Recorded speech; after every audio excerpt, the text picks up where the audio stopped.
할렐루야. 함께 예배 드리는 모든 성도님들, 주님의 은혜가 충만하길 주님의 이름으로 소원합니다. 1절 말씀에 이런 말씀이 있죠.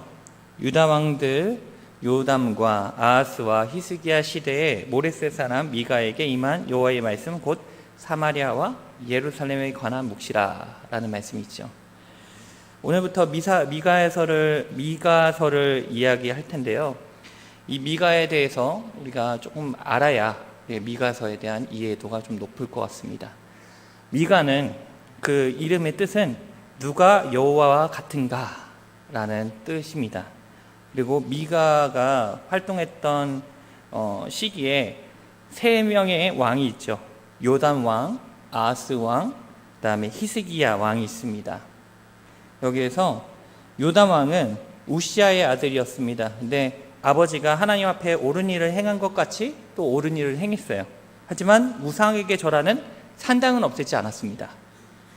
그래도 하나님 말씀대로 순종한 요담은 그 하나님을 섬겨서 남유다가 점점 강해졌습니다. 하지만 요담의 아들 아하스가 왕이 되었을 때 아버지 요담과 달리 우상을 섬기기 시작합니다. 심지어 성전 문을 폐쇄합니다. 하나님 보시기에 악을 행합니다. 선지자 오뎃이 하나님 말씀을 대언하죠. 어떤 말씀을 하냐면 남유다는 사마리아로 돌아오는 이스라엘 군대를 맞이하라고 선포합니다. 그런데 아하스는 북이스라엘과 동맹하지 않고 오히려 아수르와 동맹을 맺습니다. 결국 남유다 왕 아하스가 아수르와의 동맹으로 인해 북이스라엘이 멸망하는 계기가 되었습니다. 아하스 왕 다음에는 그의 아들 히스기야 왕이 되었는데요. 이때 당시 미가가 히스기야 왕에게 경고 메시지를 전한 글이 있습니다. 예레미야 26장 18절에서 19절 말씀을 보면 유다의 왕 히스기야 때 그 모레셋 사람 미가가 이제 선포합니다. 만군의 여호와의 말씀을 선포하는데 19절의 말씀을 보면 히스기야가 여호와를 두려워하여 여호와께 간구하였으매.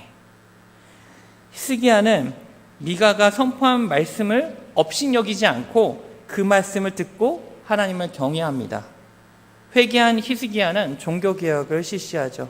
이로 인해 남유다는 우상을 철폐하고 하나님께 예배드리는 놀라운 역사가 일어납니다. 미가가 살았던 왕들을 살펴보면 북이스라엘과 남유다는 혼란 가운데 있었다는 겁니다.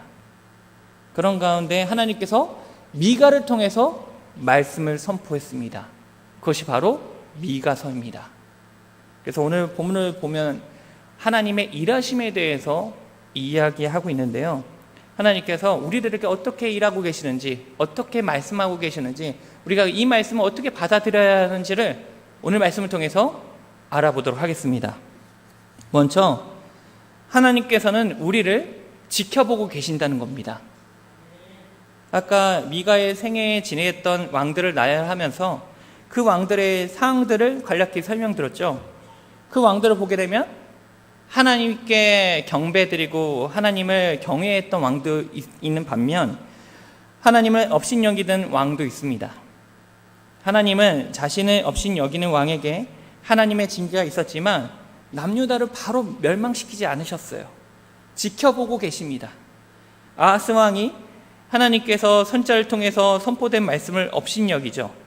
그 말씀은 북이스라엘과 동맹 맺는 것인데 동맹 맺지 않고 아수르와 동맹 맺습니다. 심지어 아수르의 우상들까지 받아들이는 왕이 바로 아하스 왕이었습니다. 그런데 하나님께서는 아하스 왕이 회개하기를 바라고 있었습니다. 그것도 모르고 아하스 왕은 하나님 보시기에 악한 행동들을 계속해서 하고 있는 것입니다. 우리가 하나님 말씀을 저버렸을 때 아무 일이 일어나지 않는다고 해서 안심하지 않기 바랍니다. 오히려 회개의 자리로 나아가길 원합니다. 하나님께서는 기다려주십니다. 근데 그 기다려주시는 그 시간들이 하나님께서 주시는 마지막 기회일 수도 있다는 사실입니다. 본문 2절 말씀에 이런 말씀이 있습니다. 주 여호와께서 너희에게 대하여 증언하시되. 여러분, 하나님께서는 다 보고 계십니다. 우리의 일거수일투족 다 알고 계십니다. 우리는 사람을 속일 수 있지만 하나님을 절대로 속일 수 없어요. 우리는 들키지 않는다고 생각할지 모르지만 하나님께서는 다 알고 계십니다. 다만 하나님께서는 우리를 너무나도 사랑하시기 때문에 기다리고 계십니다. 하나님께서는 우리가 말씀을 통해서 깨닫길 소망하며 기다리고 있다는 사실입니다. 그래서 우리는 하나님을 찾지 않아도 저주 없이 부유한 삶을 살고 있다면 안심하지 않기 바랍니다. 하나님과 함께하지 않으면 그 끝은 사망입니다. 하나님께서 그들이 돌아오기를 간절히 바라고 소망하고 있습니다. 지금도 손 내밀어 주시고 계십니다. 우리는 지금 이 순간 혹시 죄를 짓고 하나님을 멀리하고 있다면 바로 회개하며 주님께로 돌아가기 원합니다. 하나님께서는 우리를 너무나 사랑하시기에 우리가 잘못한다고 해서 실시간으로 혼내지 않습니다. 아담이 하나님께 범죄했을 때 아담과 하와는 숨죠. 그래서 하나님께서 아담에게 제일 먼저 하는 말이 무엇입니까? 너가 범죄를 저질렀느냐? 이것이 아닙니다. 내가 어디 있느냐부터 이야기합니다. 아담과 하와를 찾고 계셨습니다. 하나님께서는 먼저 만나기를 바라고 계십니다. 우리는 태평성대했다고 해서 안심하지 않길 바랍니다. 내가 신앙생활을 잘하고 있어 라고 생각하여 안일하게 생각하지 않길 바랍니다. 오히려 나의 신앙을 점검해 보시기 바랍니다. 내가 하나님을 찾고 있는지 아님 세상에 안주하고 있는지 말입니다. 하나님께서는 지금도 우리에게 주님께로 어서 돌아오라고 말하고 있습니다. 지금도 어김없이 사랑으로 기다려주시는 주님께 감사와 영광을 돌리며 주님께로 돌아오는 복된 성도님들 되길 주님의 이름으로 소원합니다. 둘째, 하나님께서는 우리에게 경고하십니다. 1절 후반부에 이런 말씀이 있습니다. 여호와의 말씀, 또한 또 묵시. 하나님께서 북이스라엘과 남유다에게 말씀하시는데요, 묵시를 통해서 말씀하십니다. 여기서 묵시라는 것은 간단하게 말하면 예언입니다. 하나님께서 이스라엘 나라의 운명에 대해서 말씀하고 계신다는 것입니다.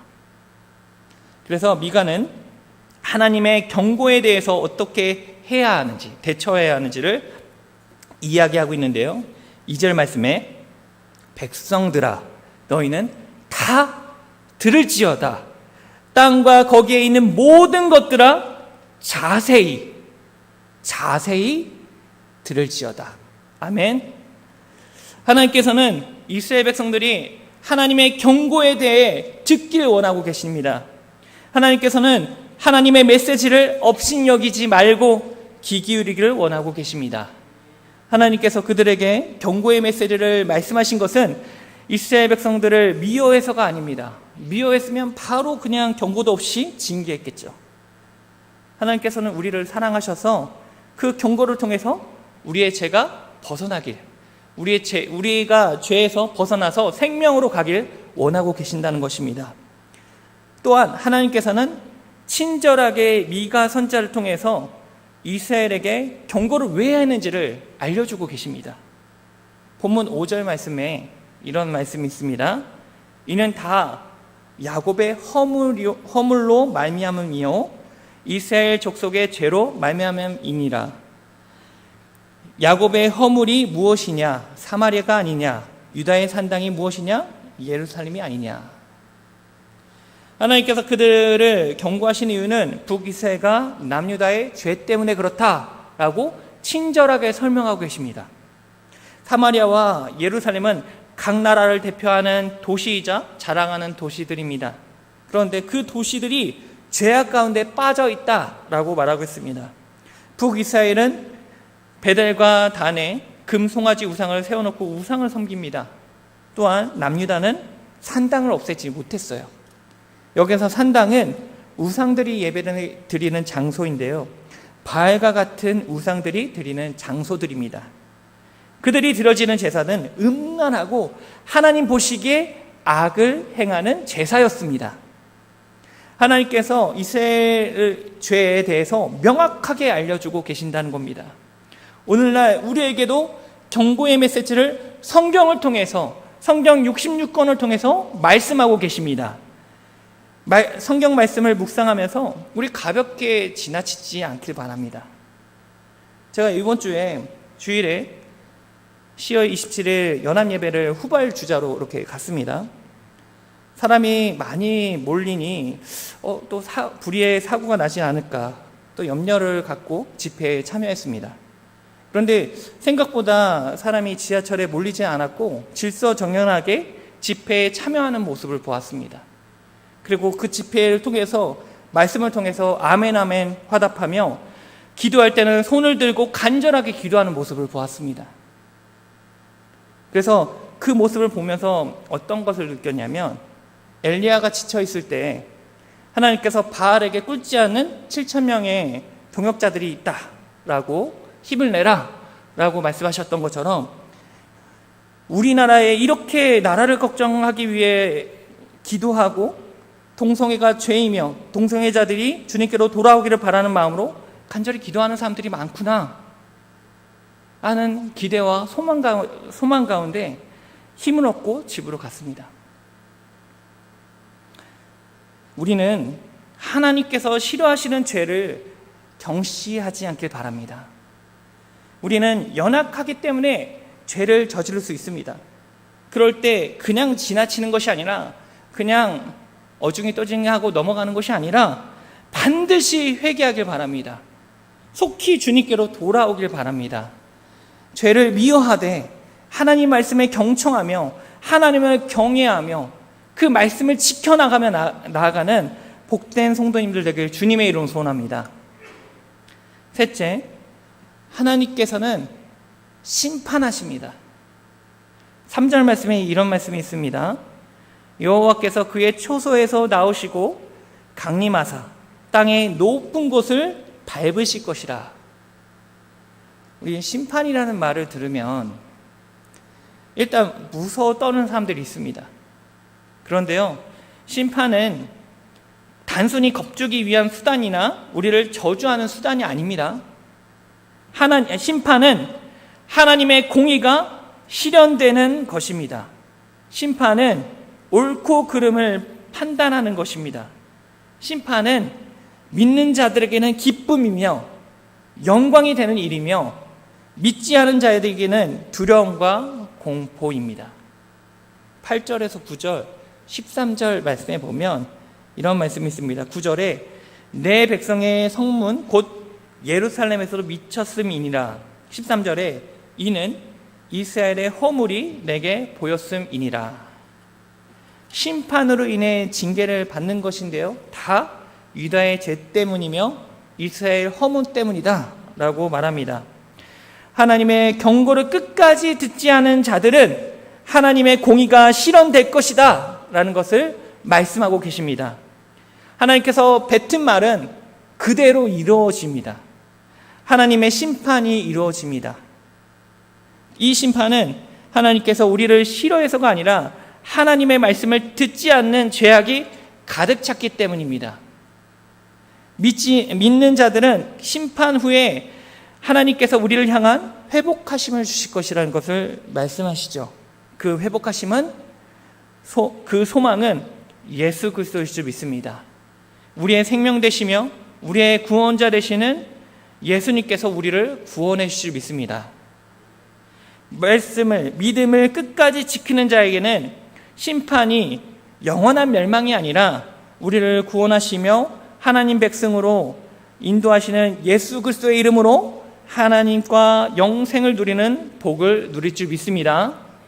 그러므로 우리는 그 심판을 감사와 영광으로 기대하며 소망하는 마음으로 기다릴 줄 믿습니다. 그래서 심판하시는 주님께 감사와 영광을 돌리며 믿지 않은 이웃들에게 그 복된 소식을 전하길 바랍니다. 그래서 모든 사람들이 하나님의 심판으로 말미암아 저주를 받는 것이 아니라 축복을 받고 영생을 누리며 나아갈 수 있도록 우리 합심해서 기도하는 복된 성도님들 되길 주님의 이름으로 소원합니다. 이 말씀을 맺고자 합니다. 하나님께서는 지금도 역사하시며 일하십니다. 하나님께서는 우리를 그냥 내버려 두시지 않습니다. 항상 기다려 주시며 우리를 끝까지 지켜보고 계십니다. 그러면서도 하나님께서 우리들을 경고하십니다. 이렇게 하면 복된 길이며 이렇게 하면 심판의 길이며 저주의 길이라는 것을 분명히 성경을 통해서 알려주십니다. 그런데 그것을 통해서 심판하시는데요, 끝까지 복의 길로 가는 사람들에게는 축복을 주실 것이고, 끝까지 가지 못하고 저주의 길, 세상의 길로 가면 저주를 받는다는 분명한 말씀을 우리에게 주셨습니다. 답은 쉽고 우리는 명확하게 우리는 답을 알고 있습니다. 하나님의 일하심에 우리는 축복된 길, 생명의 길로 가는 복된 성도님들 되길 주님의 이름으로 소원합니다. 절대로 하나님께서 싫어하신 것을 타협하거나 협상하는 것이 아니라 더욱더 하나님 말씀을 굳건하게 지켜며 나아가는 거룩한 삶을 사는 복된 성도님들 되길 주님의 이름으로 소원합니다. 우리 함께 기도할까요?